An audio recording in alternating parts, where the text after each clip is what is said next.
Hi, I'm Cathy with Level Up RN. In this video, I will be going over some important terms related to antimicrobial medications. And then in my next video, I'll start going over the different classes of antimicrobial medications. At the end of the video, I'm going to give you guys a little quiz to test your knowledge of some of the key facts I'll be covering. So be sure to stay for that.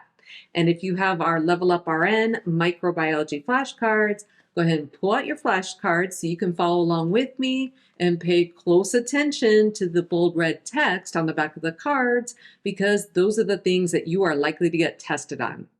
First up, we have selective toxicity.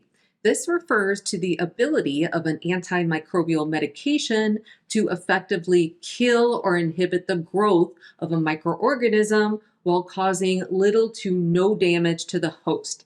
So, for example, when you take an antibiotic for a bacterial infection, you want that medication to kill the bacteria but not cause damage to your body. Next, let's talk about the difference between bactericidal and bacteriostatic.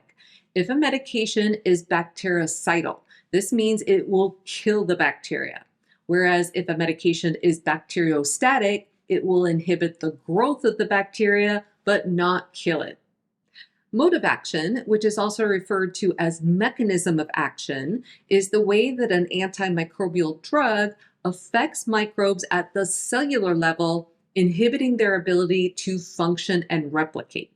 So, for example, some antibiotics work by inhibiting cell wall synthesis, whereas others alter membrane permeability or inhibit protein synthesis, for example. Now let's talk about the difference between narrow spectrum and broad spectrum. So if an antibiotic is narrow spectrum, this means that it is effective against a smaller subset of bacteria. So in the clinical setting, if we know exactly which bacteria is causing a patient's infection, then we can typically give them a narrow spectrum antibiotic. And this is good because narrow spectrum antibiotics tend to have less severe side effects and are less likely to disrupt the patient's microbiome. Broad spectrum antibiotics, on the other hand, are effective against a wide range of bacteria. So in the clinical setting, broad spectrum antibiotics are used when the cause of the patient's infection is unknown or the patient's condition is severe.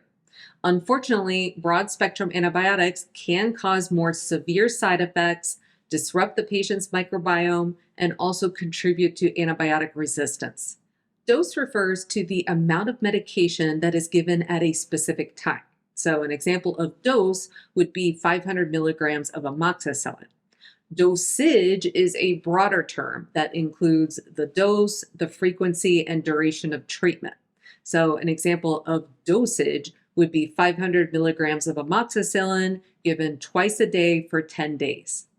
Route of administration is how a drug is introduced into the body.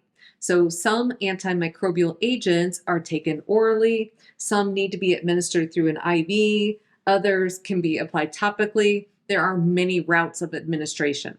Synergism is where two or more drugs are used in combination to achieve an effect that is greater than the sum of the individual effects.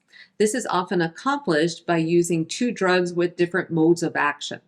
So to use a math analogy, let's say that drug A has an effect of 4 and drug B has an effect of 3. If we add those two together, we get 7. But if those drugs are synergistic, their combined effect could be 10. Antagonism is basically the opposite of synergism. This is when two or more drugs produce a harmful effect when taken together. So, for example, one drug may cause the other drug to be less effective, or one drug can cause the other drug to reach toxic levels in the body. All right, it's quiz time, and I have 4 questions for you. Question number 1. What do you call the ability of an antibiotic to kill bacteria while causing minimal harm to the host? The answer is selective toxicity. Question number 2. Does a bacteriostatic medication kill or inhibit bacterial growth? The answer is inhibit. Question number 3. What term describes two or more drugs used in combination that provide an effect that is better than the sum of their individual effects? The answer is synergism. And question number 4. What term describes the specific method used to introduce a drug into the body? The answer is route of administration. All right, that's it for this video. I hope it was helpful. If so, be sure to hit that like button. Take care and good luck with studying. To the ability of a but if these two drugs are drugs. We invite you to subscribe to our channel and share a link with your classmates and friends in nursing school. And if you found value in this video, be sure to hit that like button and let us know what you found to be particularly helpful.